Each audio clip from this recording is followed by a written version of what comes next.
J'allais jusqu'à m'éteindre. Fallait que je dorme, fallait que j'éteigne ce cerveau-là qui flambait, qui ne plus rien penser. Le vide, encore. Mais je me remplissais pour me vider et m'éteindre. Je buvais du Ricard à longueur de journée, donc c'était pas évident, surtout que j'avais l'alcool mauvais. Je buvais de l'alcool tous les jours. Je partais à la semaine avec le boulot, donc c'était compliqué. Donc j'avais pas ma famille toute la semaine. Faut surtout pas se dire « Ah c'est bon, je suis guéri » parce que c'est ce jour-là qu'on va retomber. On n'est jamais guéri, quoi. Mais bon, on peut vivre très bien et très heureux en étant abstinent, donc c'est la bonne nouvelle. Avec ses enfants, Aurélie partage la chaleur d'un goûter, la saveur d'une paix retrouvée. 7 ans d'abstinence n'ont pas effacé le chaos passé. Quand ça allait plus ici, vous alliez quand même à côté, vous réfugier. Ah oui, des fois, je voyais des bouteilles traîner et tout, mais je me doutais pas du tout que c'était un problème comme ça, un problème d'addiction. Je pense que c'est toi qui as le plus vu. Ouais. Ils étaient souvent dans leur chambre, moi j'étais souvent ici. Puis il y avait des signes, enfin, c'est pas... Quand je la voyais partir derrière, je me doutais... Papa souvent il était pas là, il était au travail. On était souvent tout seuls à gérer la situation un peu. Si j'avais pas pris la décision d'arrêter, ouais. Ben oui, effectivement, je pense que la famille se serait disloquée. C'était compliqué, mais je pense que c'est ce qui nous a fait prendre en maturité aussi plus vite. Je trouve que j'ai énormément de chance. J'ai leur soutien. Je me dis, j'ai pris la bonne décision au bon moment et ça a sauvé aussi ma famille. Alors ça nous a soudés, ça nous a... Oui. Lorsqu'elle plonge dans ses souvenirs, l'engrenage ressurgit. Une dépression après la naissance de ses enfants et la boisson pour prison. Une prison, c'est le vrai mot.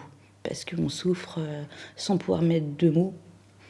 Et prendre un produit, ça nous libère les émotions, ça nous permet de pleurer. Souvent, c'est pas moi, ça me permettait de pleurer. On s'enferme de toute façon, le fait de prendre un produit nous isole. Moi, je savais que c'était pas normal de toute façon, donc je me suis vraiment isolée, plus sortir, plus envie de rien faire. Et en même temps, c'est hyper angoissant d'être seule, donc on continue de s'arroser. Le tourbillon de l'alcool a happé Christophe il y a 25 ans. Cet ingénieur est suivi chaque semaine à l'hôpital de jour de Cholet. Après plusieurs cures et des rechutes, Christophe est abstinent depuis 1 an. Avec sa psychologue, il apprend à apprivoiser ses émotions. Comment allez-vous ? Bien. Oui ? Ouais, franchement bien. Le boulot, ça se passe super bien. D'accord. Non, j'ai la chance, j'ai des managers qui sont hyper bienveillants avec moi et tout, donc Oui. Franchement, ça se passe très bien. Émotionnellement, vous vous sentez... Bien. Bon. Comment ça se passe pour vous, les situations à risque ? Quand j'ai des situations un peu émotionnellement un peu compliquées, je prends le temps de noter la situation, de réfléchir qu'est-ce que j'ai fait de bien, comment j'aurais pu gérer différemment les choses. Donc, de pouvoir respirer, de se donner ce temps un peu de pause. Enfin, ça fait quelques mois aussi, donc c'est vrai que heureusement qu'on voit des progrès et tout. Oui. J'étais extrêmement réservé, extrêmement timide. Il y avait quelque chose qui n'allait pas, au lieu d'aller voir la personne, lui dire « bah voilà, ça, j'ai un souci avec la manière dont les choses se passent, est-ce qu'on peut en parler ?» Non, moi c'était, je ruminais, quoi. Je parlais plus, je me fermais, et au bout du chemin, il y avait la bouteille, mais c'était vraiment au bout du chemin. La cause racine, c'était la gestion des émotions.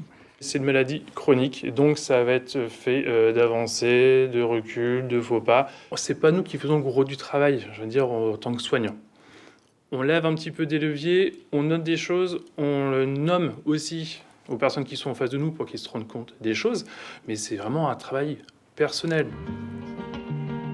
C'est une vieille ferme à Cholet, un havre de paix pour ceux qui veulent arrêter de boire. Chaque jeudi soir, Kieran, 25 ans, le plus jeune, retrouve Aurélie, Christophe et les autres. De tous les milieux, ils viennent s'écouter, se confier, sans jamais être jugés.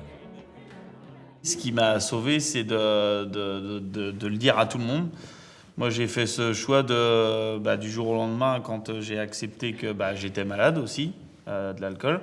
Au moins, je l'ai dit à tout le monde. La personne en face, si elle n'est pas trop bête, logiquement, elle ne te propose pas d'alcool, quoi. Ne gâchez pas la fête en oubliant ou en n'osant pas le dire aux autres. Dites bien que vous avez fait un choix, c'est votre choix pour une vie meilleure. J'ai eu 2 ans et demi sans permis. T'es les copains qui te traînent de partout, ça marche qu'un temps. Ah bah oui, mais je l'avais dit à tous mes collègues, mais j'avais même utilisé le mot alcoolique, alors j'aurais dit, je dis je suis alcoolique. Voilà, j'ai que je vous dise. Et par contre, j'avais ma bouteille d'Ice Tea à côté, et j'étais tout le temps. Mais c'est la première fois que je buvais autant d'Ice Tea de ma vie. Pour moi, chapeau, quoi, chapeau. À 24 ans, chapeau. Je l'ai fait pour moi dans un premier temps, mais je l'ai fait aussi pour que ma famille aille bien, en fait. Parce que nous, quand on va bien, le reste va bien aussi. C'est vrai que quand j'ai eu des moments difficiles, quand j'ai été en cure et tout, j'ai régulièrement des gens ici qui m'envoyaient des messages de soutien, d'encouragement. Donc, ouais, moi je dirais ma famille, c'est ici aussi, quoi. Dans ma tête, je me dis non, je prendrai pas d'alcool cette semaine. Comme ça, jeudi, quand je vais en parler, je dis bah non, je vais pas le faire. Je lui dis c'est parfait, j'ai tenu.